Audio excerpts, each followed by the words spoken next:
What's up, guys? Back here with another video. So today we'll be talking about Kamala Harris. So there's a lot of controversy about Kamala Harris, you know. The one thing that I like to start with, you know, I've seen a lot of people talking about how she's a black woman and you shouldn't talk bad about her. Well, first of all, I know she doesn't resonate with black people at all. For starters, I know when she was trying to run for the presidential debate, she was I forget one of the people, I forget the lady's name. She was running against her, and she was saying how, she like 1,500 people or 1,300 people got locked up under her when she was a DA or something like that, and for weed.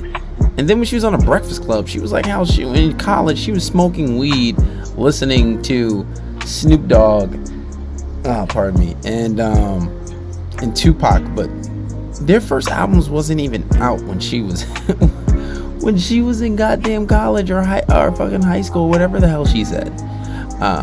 So she was blatantly lying there. She went after 1,500 marijuana smokers. Not people selling it, smokers. And then when she was asked if she smoked marijuana, she said, ha, ha, ha, ha, yeah. Tell me this isn't a horrible person.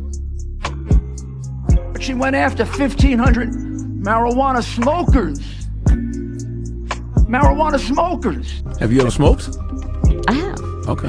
Like And I inhale. I did inhale. It was a long time ago. But yes, I think that it gives a lot of people joy, and we need more joy.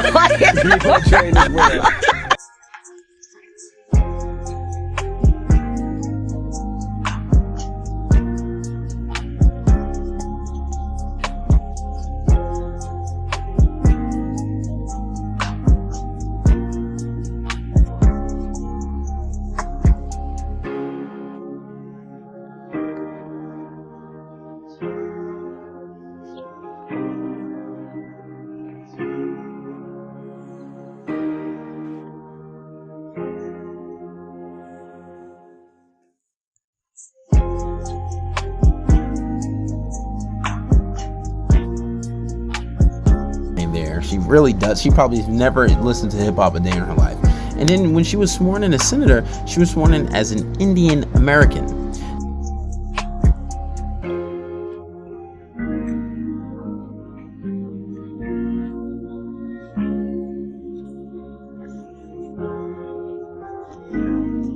Now, supposedly her father is Jamaican.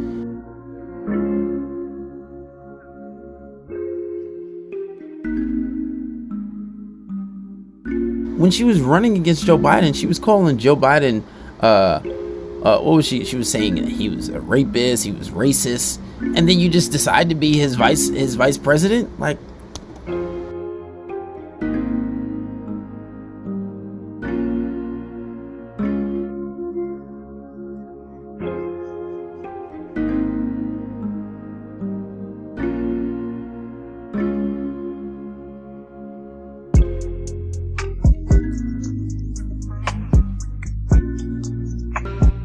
welcome to the Chicks on the Right show, where the chicks, I'm Mock. I am Daisy. Hello. Producer Rob Kendall is also here. Comrade Harris has been selected as the pick. Hump day. I don't know why that's a hump day. Comrade with a K. I mean, it is hump day, but I don't know why that's... How'd she get to where she got? Well, you know, that's funny that you said it, because I think the very best tweet I saw about this is, once again, Kamala's using a man to get somewhere she couldn't get on her own. Exactly. Totally. Yeah, that's indisputable. I mean... Yeah. So, are we happy? Let's get into the video and see what this guy has to say about her. It's pretty crazy. The thing about Kamala is she is dirty, and she has been dirty from the beginning. And that's why I just want to play this one clip, and then I'll get into more detail about this. This is something they dug up, what she said about young people. It was cut 14. What else do we know about this population, 18 through 24? They are stupid. That is why we put them in dormitories, and they have a resident assistant. They make really bad decisions. And then that's what she said. And then she was asked, later during the primaries, should they be given the vote, these stupid people, is cut 2. Given that policies passed now will affect the younger generation for years to come, do you believe that Americans should have the right to vote at age 16? I'm really interested in having that conversation. I have to tell you that. I think that there is no question that if we are looking at what is going on in our country, we are putting more responsibilities on people at a younger age. And the larger number of people that we can involve in the electoral process, I think the more robust it would be. So there's Well, wait, Kamala, you just said that 18 through 24 were stupid. How the fuck are you gonna let 16-year-old votes because they make bad decisions? Surely they make bad decisions if somebody from 18 to 24 makes bad decisions. No? I mean, hello, this is common sense here. Glad everybody knows that if you're from 18 to 24, Kamala Harris thinks you're fucking stupid. and you're not competent enough to vote and make good decisions. That's why everybody in the fucking dorm is stupid. The people that are going to college to get into college education. Oh my God, let's just continue. Stupid, and we want them voting. Why would that be, do you think? Why would that be? Well, it's because her story is a story of corruption. That is what it is from the very beginning. I mean, you know, she got into, you know, you don't, they're going to attack you for being sexist no matter what, but she slept her way into politics. There's just no question about it. You know, Willie Brown was the mayor of San Francisco. He was an assemblyman in San Francisco. He was also a fixer in San Francisco, and he was a famous gad about what, I don't know what you call him. He was a famous womanizer. He was a womanizer. And he was married, but he was always had a girl on his arm, and one of those girls was Kamala Harris. And he was 60, she was in her 20s, and he helped her get elected DA in San Francisco while this was going on. You know, sometimes he would show up at parties, Willie Brown, with his wife on one arm and his girlfriend on another arm, one of them Kamala Harris. And then when she became DA and they said, well, aren't you connected to this major fixer? She just basically threw him overboard. She said, his career is over. I will be alive and kicking for the next 40 years. I don't owe him a thing. So she's a tough character. He was the only DA. This is from Peter Schweitzer, Profiles in Corruption, Abuse of Power by America's Progressive Elites, is his book. She was the only DA in the top 50 metropolitan cities who did not bring charges against Catholic clergy for sexual abuse. I mean, this was a major scandal. It was going on everywhere. It was going on all over the country, and in every major city, they were bringing charges against these people, but not Kamala Harris. I mean, this is really her history, and it goes on, and I'll keep talking about it. This goes on. The stuff about her corruption goes on. She was California Attorney General. And this is kind of a complicated story. I don't want to get too much into the deep weeds, but there were... A lot of these videos get suggested by subscribers. So I'm like watching with you, you know. I'm giving commentary, but I'm also listening. So if I'm a little quiet, you know why. I think his name is. I think that's how you pronounce his name. And he went in and he got secretly recorded videos of Planned Parenthood officials discussing how to sell body parts, basically. And he put this out.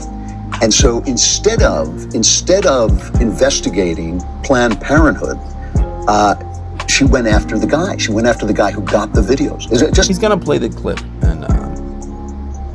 and you'll see. She was running for U.S. Senate while Planned Parenthood in California was contributing to her political campaign. Did she recuse herself from the Planned Parenthood investigation? No, she didn't. She consciously and willfully involved herself directly and personally in the Planned Parenthood case. She had an in-person meeting with 6 Planned Parenthood executives from California in Los Angeles 2 weeks before the raid on my apartment.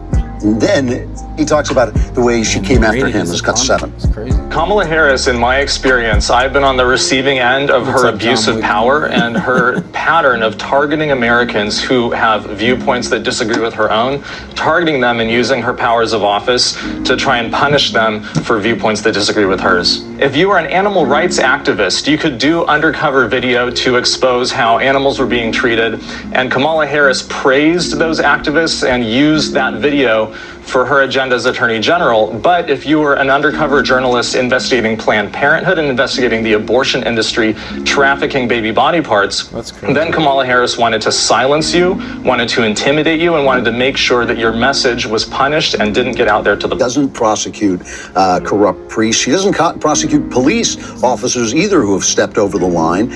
She goes after, she scotches a deal that would keep hospitals around for a union, to serve a union, and then she goes after a journalist, essentially, who gets the dirt on Planned Parenthood because she's getting $81,000 in donations from Planned Parenthood. This is a dirty bird, as we used to say. This is a really soiled person, and you can talk...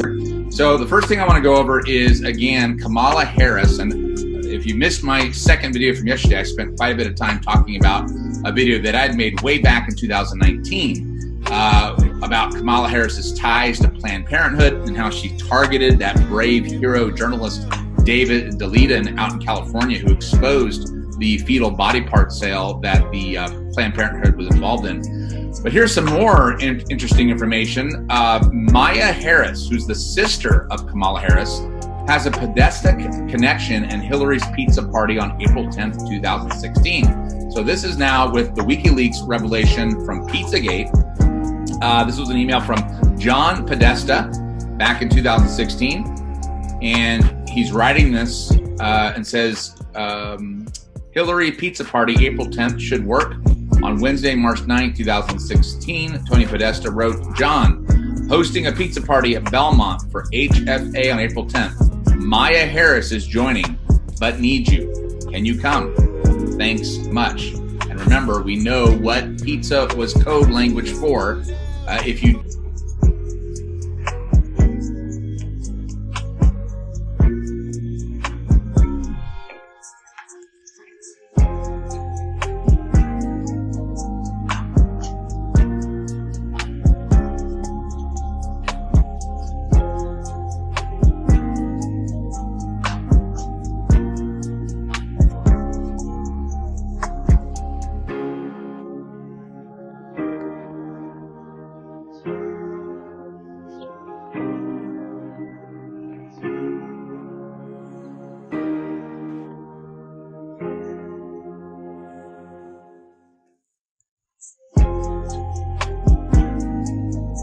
I stand here as a serious candidate for President of the United States.